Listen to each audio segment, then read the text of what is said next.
구제역 항체 형성률 미달에 대한 과태료 부과가 위법이라는 법원의 결정이 나오자 축산농가들은 이번 기회에 구제역 항체 검사 방법을 바꿔야 한다고 주장하고 있습니다.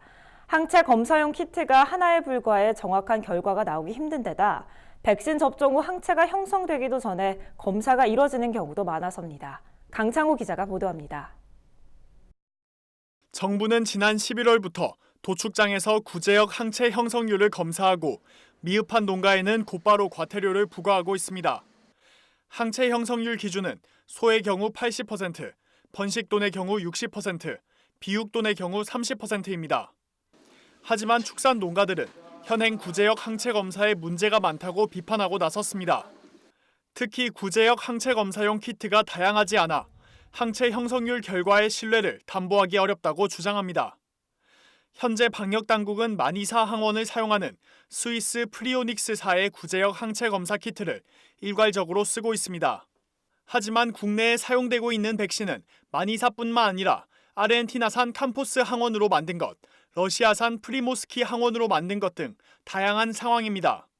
A라는 백신을 접종하고 A라는 키트로 검사했을 때하고 B라는 키트로 검사했을 때하고 차이도 엄청나게 커요. 정부에서 하는 방법에 따라서 양성률이 어떻다 해가지고 과태료 매기는 거는 적절하지 않다는 거죠. 또 농가들은 방역당국의 구제역 항체 검사가 백신의 항체 형성 기간을 고려하지 않은 채 시행된다고 지적합니다. 정부의 방역 정책에 따라 양돈 농가들은 사육 중인 모든 돼지에 2차례 구제역 백신을 접종해야 합니다. 대부분의 백신은 농림축산식품부 고시에 따라 8주령에 1차 접종하고 최초 접종 후 4주 뒤 2차 접종을 하게 돼 있습니다. 문제는 접종 시기에 대한 기준은 구체적으로 마련돼 있지만 검사 대상 돼지에 대한 기준이 불분명하다는 점입니다. 항체 검사 대상 돼지에 대한 특별한 기준 없이 백신을 접종한 돼지를 무작위로 선별해 검사하고 있는 겁니다.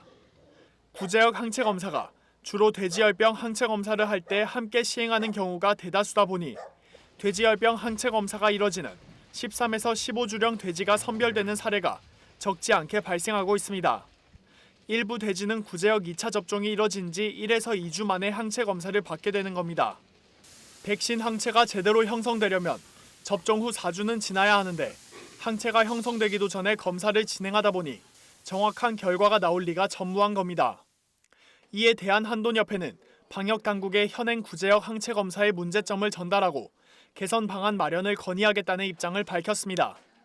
항체 양성률을 가지고 사실은 이게 성률이 들락날락 하는데 이거 가지고 과태료 매기고 이렇게 하는 게 좀 부당하다 할 수 있는데 키트 문제가 있고 농장 검사 부분도 최소한 백신을 놓고 며칠령 이상 하는 게 맞다고 건의를 한 거거든요.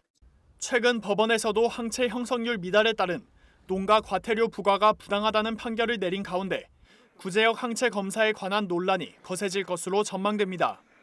MBS 뉴스 강창호입니다.